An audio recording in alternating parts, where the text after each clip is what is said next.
Fever beat the Dallas Wings 102-83. This was a highly anticipated game because it was going to be the first time that Caitlin Clark and Paige Bueckers would be going up against one another in the WNBA. 5 years, 2 legends, 1 court.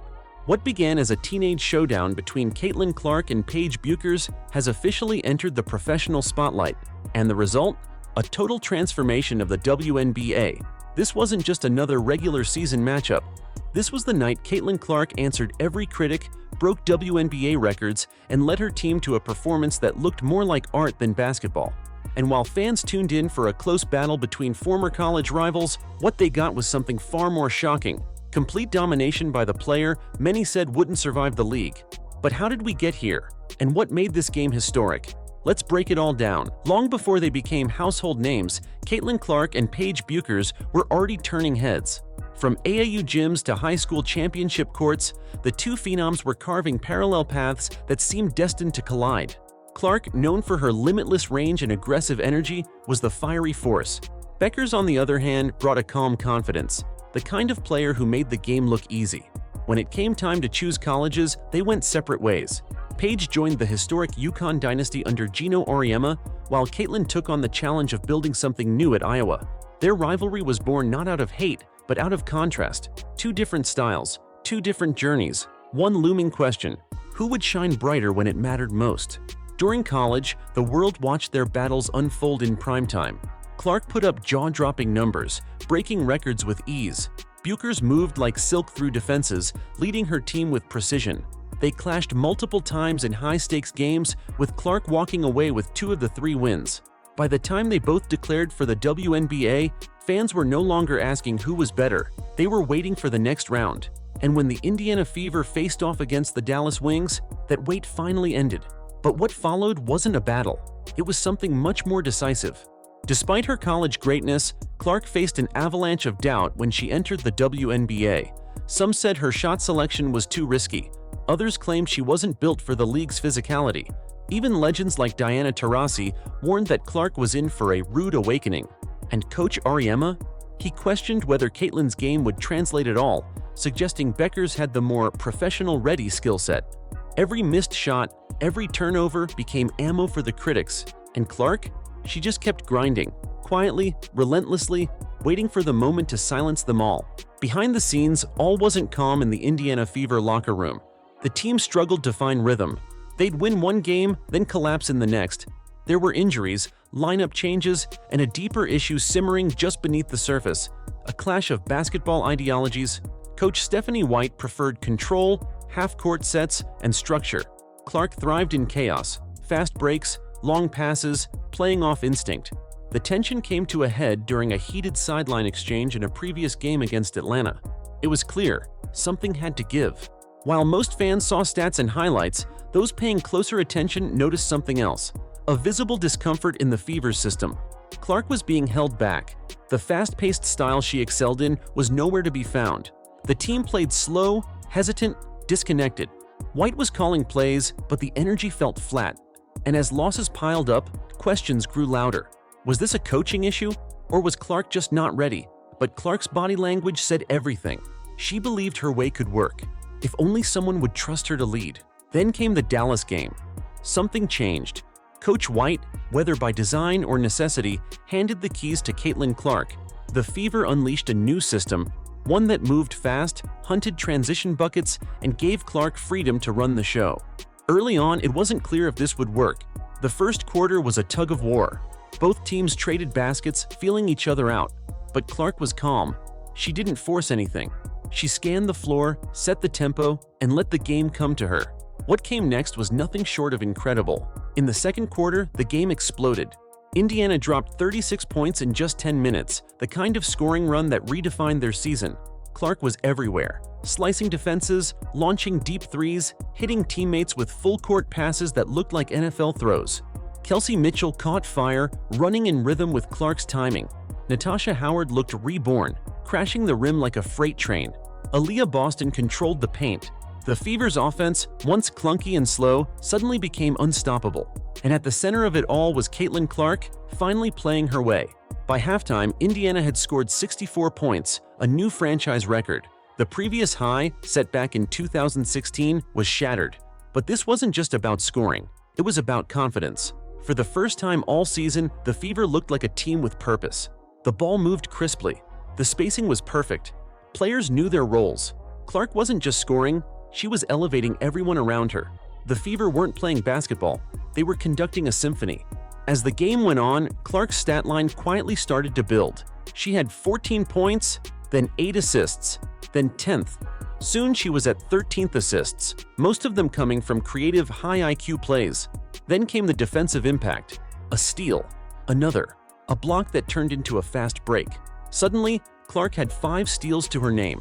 What was happening wasn't just elite, it was unprecedented, and few even realized it until the buzzer sounded. When the final stat sheet was printed, jaws dropped. Caitlin Clark had just become the only player in WNBA history to record 14 points, 13 assists, and 5 steals in a game, and do it twice in the same season. This wasn't a one-off, it was proof. Proof that her game, her vision, her instinct, all of it worked at the professional level.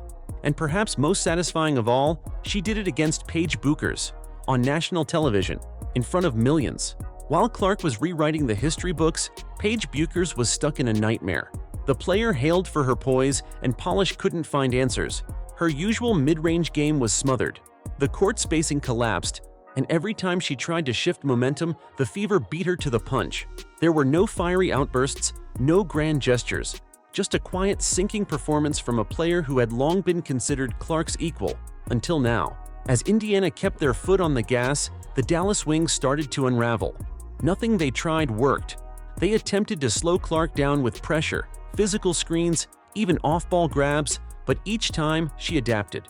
Instead of folding, she used their aggression against them. A quick crossover led to a drive. A baited trap turned into a backdoor dime.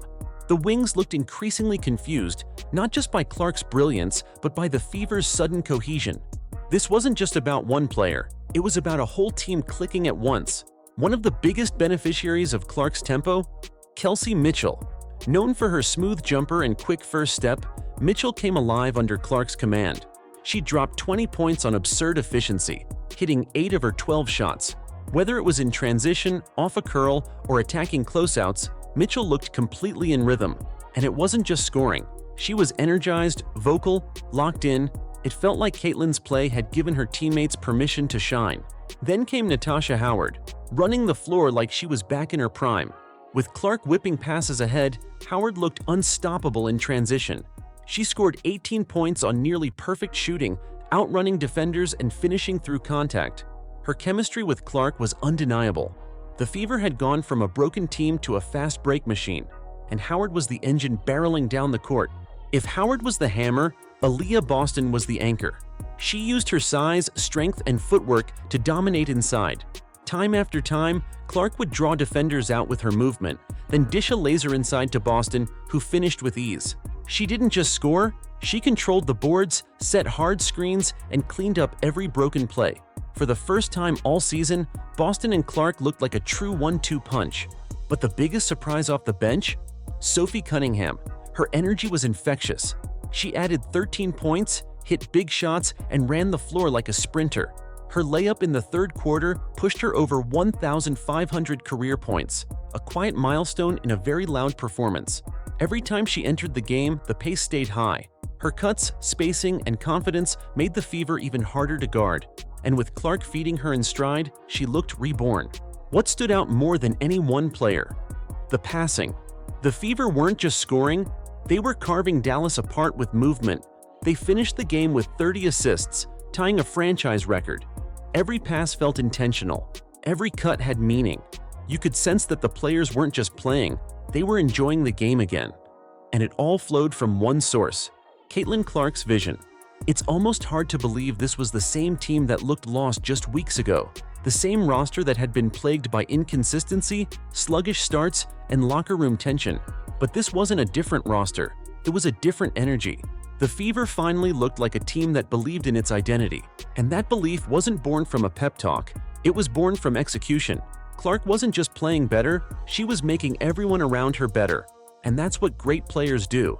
By the fourth quarter, the outcome wasn't in doubt, but the message was, this wasn't just a win, It was a turning point, a symbolic moment that proved Clark's style wasn't just flashy, it was effective. The fast pace, the long passes, the aggressive movement, all of it worked, and worked against a team that had prepared to stop it. The crowd knew it, the announcers knew it, the league knew it. Something had shifted. Clark's offense always gets the headlines, but her defense? It was elite. She read passing lanes like a seasoned vet. She anticipated screens, helped on switches, even blocked a key shot that instantly turned into a fast break assist. Her fifth steal of the night wasn't just a stat, it was a dagger. It proved she wasn't just a scorer or a passer. She was a complete player, one who could change games without even touching the ball. One of the clearest signs of the Fever's dominance, Arike Ogunbowale, one of Dallas's most reliable scorers, finished the game 0 for 10. It wasn't for lack of trying, she just couldn't find clean looks. Between Clark's pressure, the Fever's team switches, and the relentless pace, Arike never got into rhythm. Her frustration grew as the game went on, and with her out of sync, the Wings lost their offensive anchor. As the Fever kept running, Dallas started dragging. They couldn't keep up with Indiana's constant push.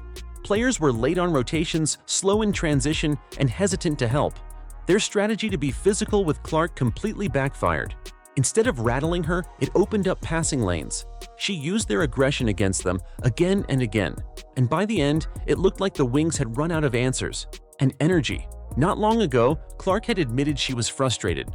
The shots weren't falling, the rhythm wasn't there, but she trusted her work and never stopped shooting.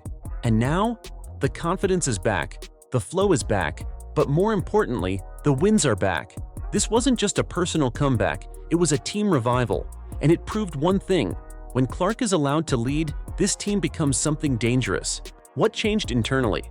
Trust. Coach White, for all her structure and preference for control, finally let go. She gave Clark room to operate, and in doing so, unlocked the best version of her roster. Players looked happier.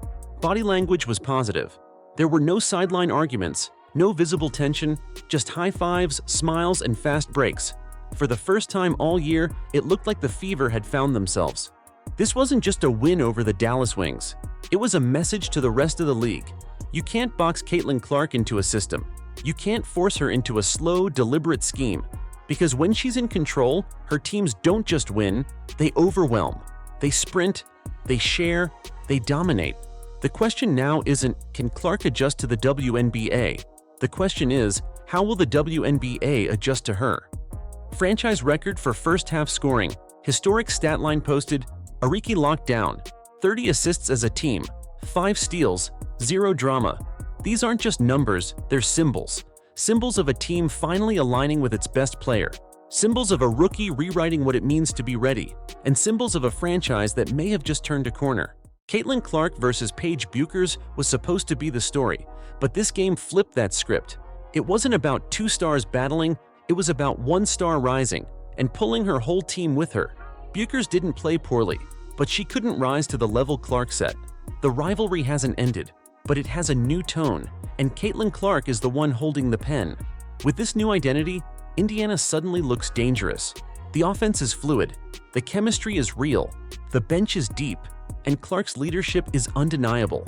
If they can maintain this rhythm, especially against stronger opponents like Connecticut and New York, they could surprise everyone.